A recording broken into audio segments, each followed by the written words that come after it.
ঢুকতে পারবে না, এতিমের ছেলে ঢুকতে পারবে না, এতিম ছেলে ঢুকতে পারবে না, এটা হবে না।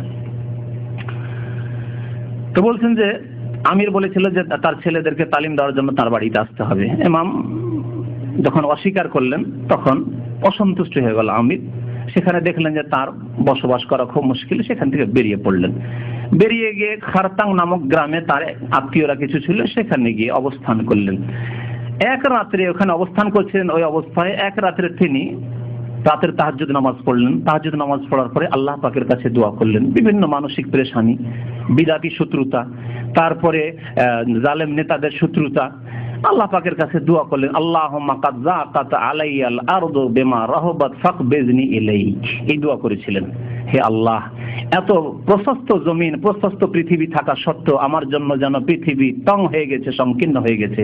সুতরাং আল্লাহ, আর আমি পৃথিবীতে থাকতে চাই না, তুমি আমাকে তোমার কাছে ডেকে নাও। ফাকবিজনি ইলাইক, আমার জান তুমি কবুজ করে নাও। আল্লাহ, আল্লাহ তুমি আমার রূহ কবুজ করে নাও, আমাকে তুমি তোমার কাছে নিয়ে নাও। আল্লাহুম্মা কাদ যাকাত আলাইয়াল আরদু বিমা রাহাবাত ফাকবিজনি ইলাইক।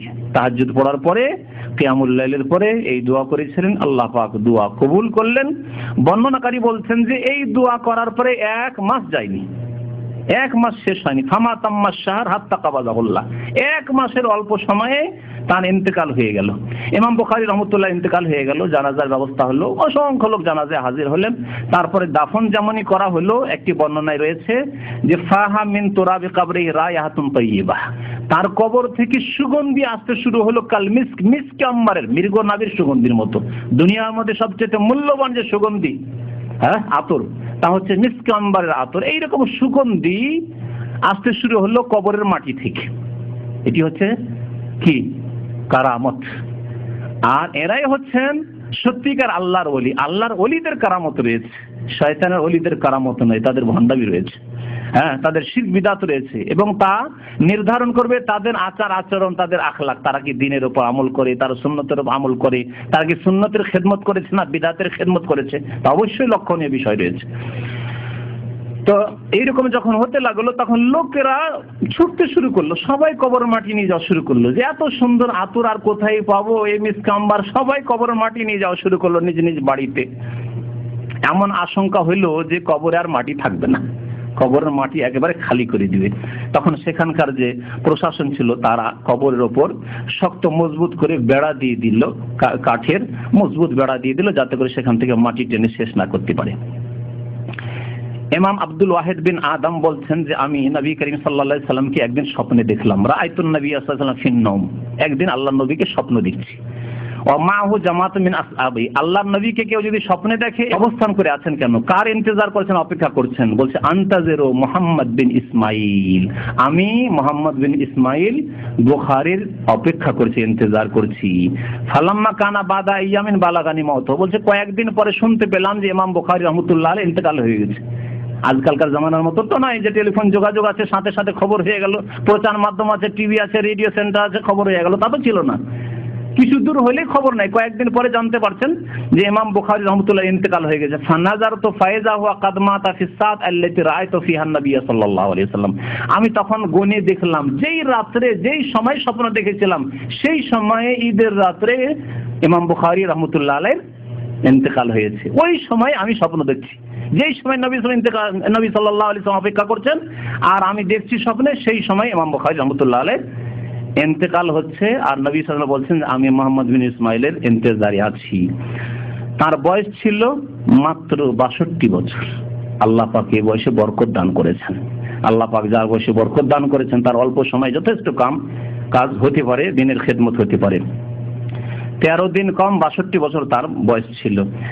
একজন যারা কবিতার আকারে তার বয়স, তার জন্ম তারিখ, তার ইন্তেকালের তারিখ কবিতার আকারে উল্লেখ করেছেন। বলেছেন কানাল বুখারী হাফেজান মুহাদ্দিসান, ইমাম বুখারী হাফেজ এবং মুহাদ্দিস ছিলেন। জামাআত সহিহা মুকাম্মিলাত তাহরিরি, সহিহ কিতাবকে সুন্দর করে তিনি সংকলিত করেছেন। মিলাদুহু সিদকুন, তার জন্ম দিবস ছিল সিদক, সদ দাল কাফের যদি আবজাদ নম্বর বের করেন তাহলে বেরিয়ে আসবে, অর্থাৎ জন্ম দিবস কত হিজরিতে? 194। তার সাদ দাল কাফের সংখ্যা বেরোবে আবজাদ সংখ্যা 194। মুদ্দাত উমরিহি, আর তার বয়সের সময়কাল হচ্ছে হামিদ, হা মিম ইয়া দাল, 62 বছর, 62 বেরোবে। ওয়ান কাজা ফি নূরি, এবং তার ইন্তেকাল হয়, তিনি বিদায় নেন নুন ওয়াও রা নূর।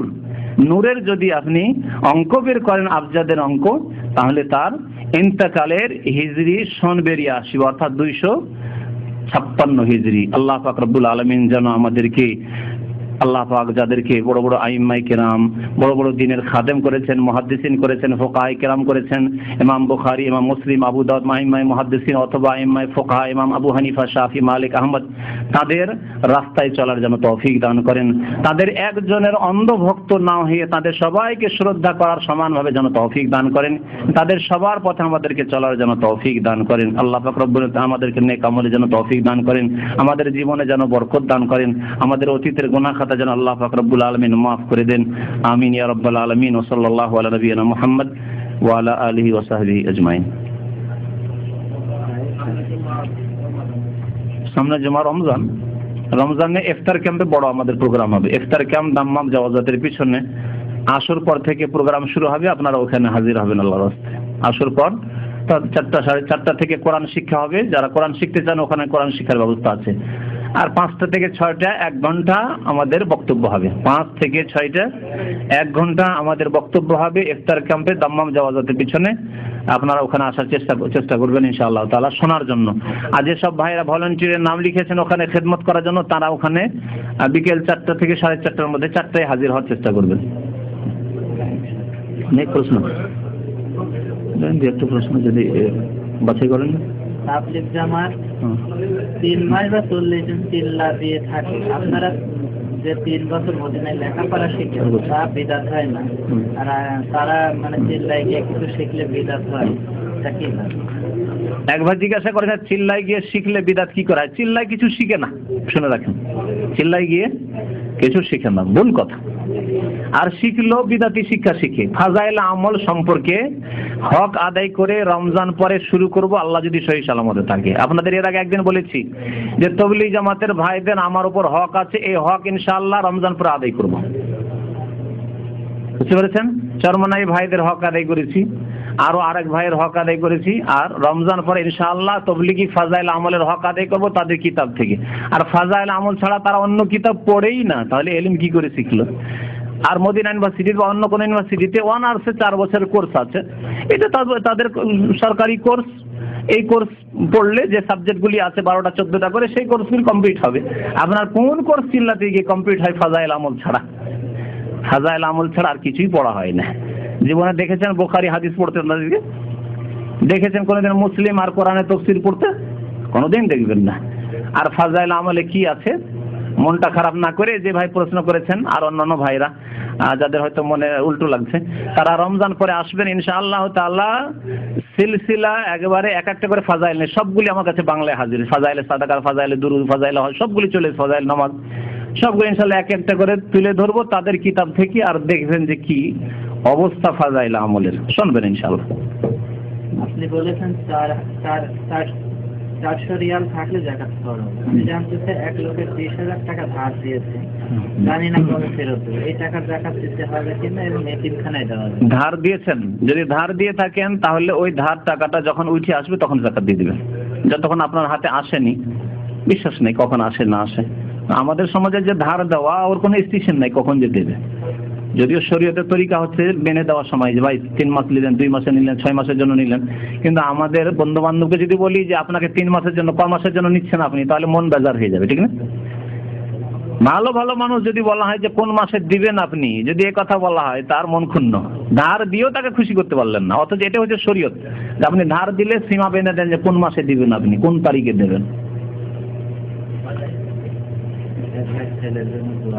এক ভাই তার ছেলের জন্য দোয়া চেয়েছেন, আল্লাহ পাক রব্বুল আলামিন যেন সুস্থ রাখেন, ভালো রাখেন, হেফাজতে রাখেন। বাকি প্রশ্ন ইনশাআল্লাহ আগামী সপ্তাহে প্রশ্ন উত্তর দেওয়া যাবে। রমজান মাসে অত না বইকে প্রশ্ন উত্তর দেওয়া যাবে।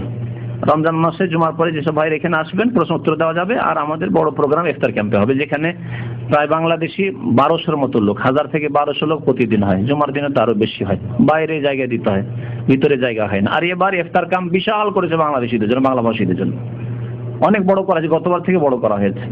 সুতরাং আপনারা ওখানে এসে ইফতার করবেন, নিজে ইফতারিতে সময়